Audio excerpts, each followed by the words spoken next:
Pag-usapan naman natin sa video na ito guys, no, yung isa sa 10 commandments ni God na huwag nating gamitin ang pangalan niya sa walang kabuluhan, no?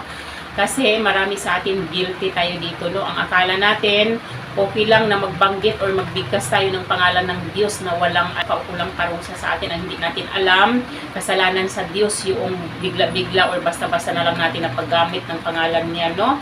Kasi alam naman natin na ang pangalan ng Diyos ay nagre-representa sa pagkatao niya, 'di ba? Alam naman natin si God ay banal siya, 'di ba? Banal siya na Diyos, siya ang creator natin, siya ang provider natin, at siya ang nag-save sa atin sa mga kasalanan natin, no? Siya ang nagbibigay ng salvation sa atin, siya rin ang pwedeng sumira sa atin, siya ang judge natin, 'di ba?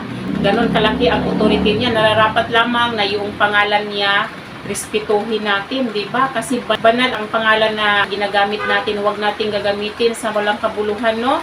Kung yung mga ordinaryong tao nga, yung mga tao na may mataas na katungkulan sa mundong ito, yung mayayaman na tao, nirespeto natin, binibigyan natin ng karangalan, yung Diyos pa ba ang hindi natin kayang respetuhin? Yung Diyos pa ba ang hindi natin kayang bigyan ng karangalan ang pangalan ng Diyos, no?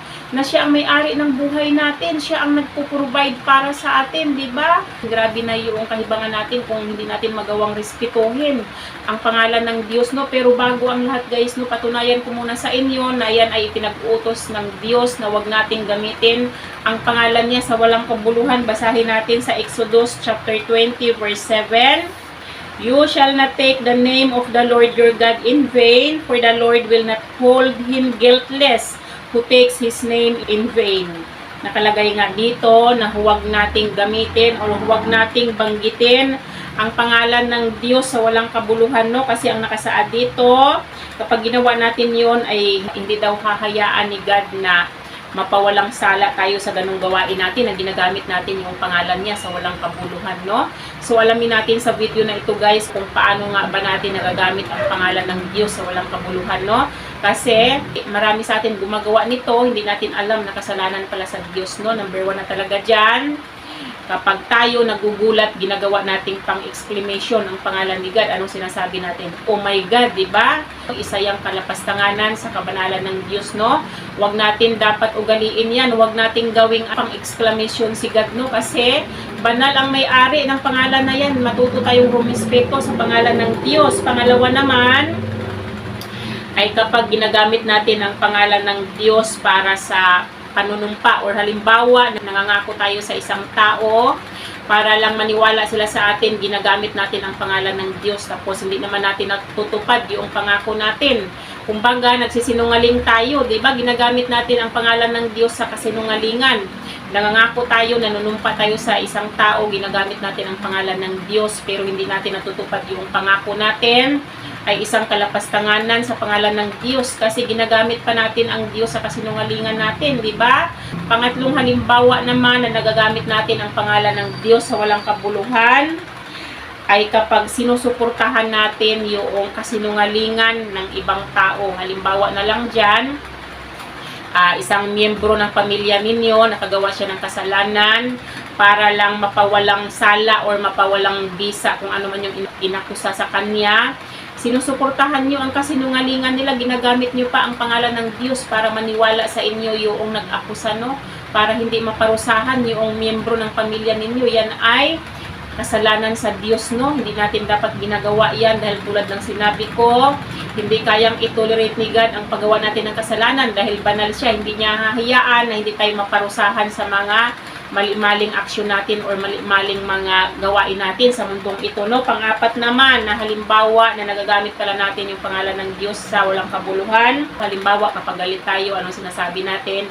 God damn it, di ba? Ganun ang sinasabi natin. Ayan din ay kalapastanganan sa kabanalan ng Diyos, di ba? Yan ay kasuklam-suklam sa paningin ng Diyos. Hindi so nating ugaliin yan.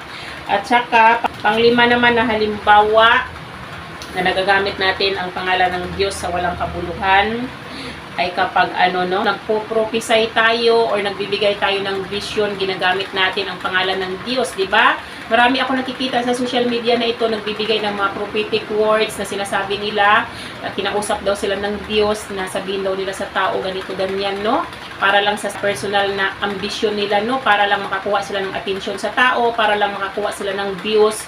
Ginagamit nila ang pangalan ng Diyos. Anong sabi ng Diyos sa mga ganitong uri ng tao, no? Sabi dito sa Jeremiah chapter 23, verse 16 to 17, "Thus says the Lord of hosts, do not listen to the words of the prophets who prophesy to you, filling you with vain hopes. They speak vision of their own minds, not from the mouth of the Lord.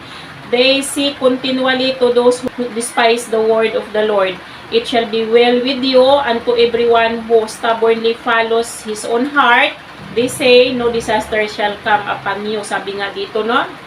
Huwag tayong maniwala doon sa mga prophets na nanghuhula sila, ginagamit nila ang pangalan ng Diyos, no? Na pinapangakuan kayo ng mga pangako ng mga walang kabuluhan, ginagamit nila yung salita ng Diyos sa pagbibigay nila ng visions, no? Na ang totoo naman, ang mga salita nila ay kathang isip lamang nila, no? Para sa personal na desires or personal na ambition nila, ginagawa nila yun. Kasi nga, ang purpose nila kung bakit ginagamit nila ang salita ng Diyos ay gusto nila na makakuha ng atensyon ng tao, gusto nila makakuha ng views, no? At saka ano pang sabi ni God dito sa Jeremiah chapter 23, verse 30 to 32, "Therefore behold, I am against the prophets, declares the Lord, who steal my words from one another. Behold, I am against the prophets, declares the Lord, who use their tongues and declare, declares the Lord. Behold, I am against those who prophesy lying dreams, declares the Lord, and who tell them and lead my people astray by their lies and their recklessness when I did not send them or charge them. So, they do not profit these people at all, declares the Lord." Diba? Sabi nga dito, itong kung sino man itong nagpo-prophesy, no? Itong mga nagbibigay ng prophetic words na hindi naman talaga kayo inutusan ni God, no? Ang mga salita ninyo ay hindi galing kay God. Anong sabi niya? Labag siya sa mga ginagawa ninyo. Huwag ninyong hayaan na yaang kalapastanganan ninyo. Yan ang magiging dahilan para mapahama kayo balang araw, no? Anong sabi niya dito? Ay labag siya sa mga ginagawa ninyo na nagpupropisay sila na sila ay nanaginip sila, na kinausap sila ni God sa panaginip, pero ang totoo talaga, hindi naman talaga sila nanaginip, hindi naman talaga nagpakita si God doon sa panaginip nila, no? Gawa-gawa lang nila yun kasi nga gusto lang nila ng maka-gain ng atensyon ng tao, gusto nila maka-gain ng views para sa personal desires nila, para sa sariling ambisyon nila, no? Pero talagang hindi sila padala ng Diyos. Kumbaga gusto lang nilang iligaw yung mga tao. Hindi lahat ng tao ay pwedeng maging prophets, di ba? Kasi alam naman natin na ang mga prophets na yan ay pinreserve ni God yan. Ang mga prophets na yan ay pinalaga ni God yan, no? Mula pa noong nasa sinapupunan pa lang yan ay pinreserve na ni God yan para maging prophet. Hindi lahat pwedeng maging prophet, di ba? Huwag tayo sanang maniniwala dito sa mga nagpo-prophesy, no? Ang dami nilang nagsusulputan sa social media, ginagamit ang pangalan ng Diyos. Pero kung titingnan mo yung itsura nila ay hindi mo mahahalata na talagang makadiyos, no? Kung titingnan mo, may mga tattoo ang mukha, ang lalaki ng mga hikaw, pati ilong may mga hikaw, sa ganung itsura pa lang ay mahahalata nyo na yung mga tao na yun ay makamundo ng mga tao. Kapag totoong alagad ng Diyos yon, alam naman natin na ang totoong alagad ng Diyos ay hindi mahilig sa mga material na bagay, no? Kung hindi, ang focus nila kay God, hindi nila mahal ang mundong ito, hindi nila mahal ang mga bagay sa mundong ito. Walang totoong alagad ng Diyos na materialistic, sa ganong aura pa lang nila ay makikita nyo na kung totoong alagad ba ng Diyos yung mga ganong tao, no? Kaya huwag tayo basta-basta maniwala, no? At saka, isa din sa halimbawa na nagagamit natin yung pangalan ng Diyos sa walang kabuluhan ay kapag kiniklaim natin sa sarili natin na follower tayo ni God or true Christian tayo, follower tayo ni Jesus Christ, pero ang pamumuhay natin taliwas sa kalooban ng Diyos, di ba? Halimbawa, namumuhay tayo ng naaayon sa pamumuhay ng mundong ito, sumusunod tayo sa trend ng mundong ito, tapos sinasabi natin ay Christ follower tayo, sinasabi natin alagad tayo ng Diyos, pero ang pamumuhay natin hindi naaayon sa kalooban ng Diyos, no? Dapat ay nakikitaan tayo ng fruits of the Spirit, at saka dapat ay ang pag-uugali natin or ang mga ginagawa natin ay naaayon sa kalooban ng Diyos, kasi tayo ang representative ni God sa mundong ito, tayo ang reflection ni God sa mundong ito, no? Kaya kung tayo ay mga hypocrites, sinasabi natin na Christ follower tayo or sinasabi natin God's follower tayo, pero ang pamumuhay natin taliwas sa mga salita ng Diyos, taliwas sa kalooban ng Diyos, ay ginagamit lang natin ang pangalan ng Diyos sa walang kabuluhan, pero hindi talaga tayo doer ng mga salita ni God, no? Isa yan sa halimbawa na nagagamit natin ang pangalan ng Diyos sa walang kabuluhan, no? At saka, isa pang halimbawa na nagagamit natin ang pangalan ng Diyos sa walang kabuluhan ay kapag ginagamit natin ang pangalan ng Diyos para manipulahin natin yung kapwa natin, no? Halimbawa na lang dyan ay mga paghingi natin ng donations, ginagamit natin yung pangalan ng Diyos, sinasabi natin na kailangan mong magbigay kasi utos ni God, ganyan to ganyan, na kailangan mag-donate ka or ganyan, no? Ginagamit natin ang pangalan ng Diyos sa walang kabuluhan, no?